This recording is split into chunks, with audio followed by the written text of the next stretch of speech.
ইসলামী bank থেকে ঋণ নিয়ে প্রায় 100 কোটি টাকা বিনিয়োগের পর এক ব্যাংক কর্মকর্তার কূটকৌশলে পড়ে পথে বসেছেন দুই উদ্যোক্তা। মূলধন তুলে আনা তো দূরের কথা, এখন নিলামে বন্ধকি সম্পত্তিও বিক্রি করতে পারছে না ব্যাংক কর্তৃপক্ষ। অথচ ওই প্রভাবশালী ব্যাংকার নিজের নামে ব্যাংক থেকে ক্লিন চিট নিয়ে দিব্যি বহাল আছেন। রাজশাহী থেকে জিয়াউল গনি সেলিমের প্রতিবেদন, ছবি তুলেছেন শরীফুল ইসলাম।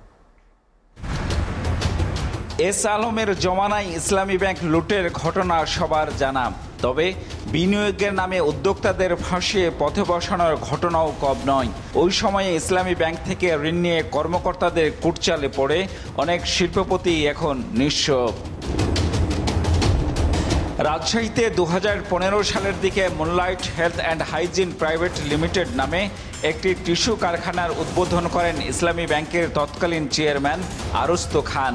তাদের উৎপাদিত পণ্য প্রথম বেশ সাড়া ফেললেও কাঁচামালের যোগান দিতে গিয়ে সংকটে পড়ে প্রতিষ্ঠানটি।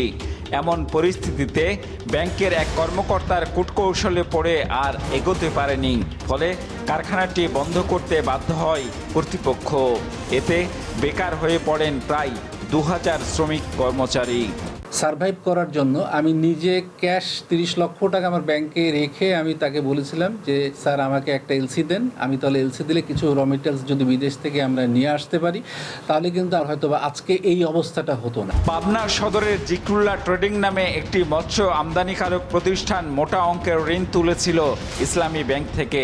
পরে প্রতিষ্ঠানটি প্রায় 6 কোটি টাকা অ্যাকাউন্টে ফেরতও দেয়, কিন্তু তৎকালীন ম্যানেজার নুরুল করিমের সাথে বনিবনা না হওয়ায় তাদের ব্যবসাও লাটে ওঠে।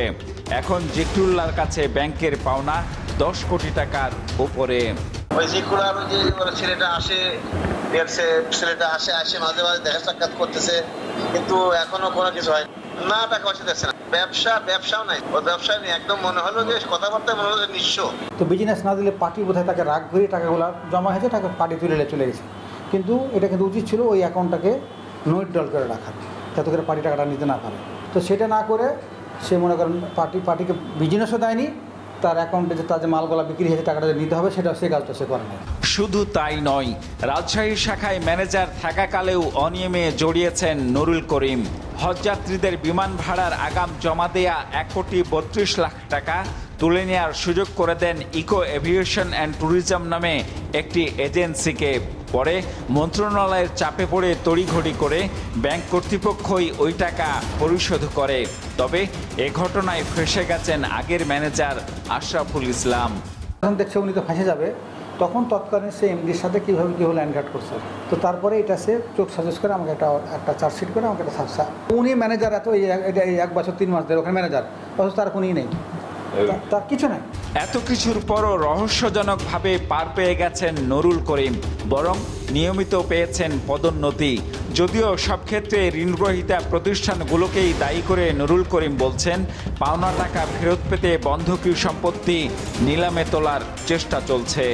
মুনলাইটের ব্যাপারে যেটা আমার যতটুকু জানা আছে, ওয়ার্কিং ক্যাপিটাল সহ যে পরিমাণ ফান্ড দরকার সেটা ধরেন লাস্টের দিক দিয়ে ওয়ার্কিং ক্যাপিটাল কিছু শর্টেজ ছিল, যেটা কম্পিটিশন মার্কেট, সে মার্কেটে উনি এটাকে মার্কেটে ঢুকতে পারেন না, আর কি ধরতে পারেন নাই। তবে ব্যাংক কর্মকর্তাদের অপেশাদার এমন কর্মকাণ্ডে বিনিয়োগে আগ্রহ হারাচ্ছেন উত্তরাঞ্চলের ব্যবসায়ীরা। জিয়াউল গনি সেলিম, এসএটিভি, রাজশাহী।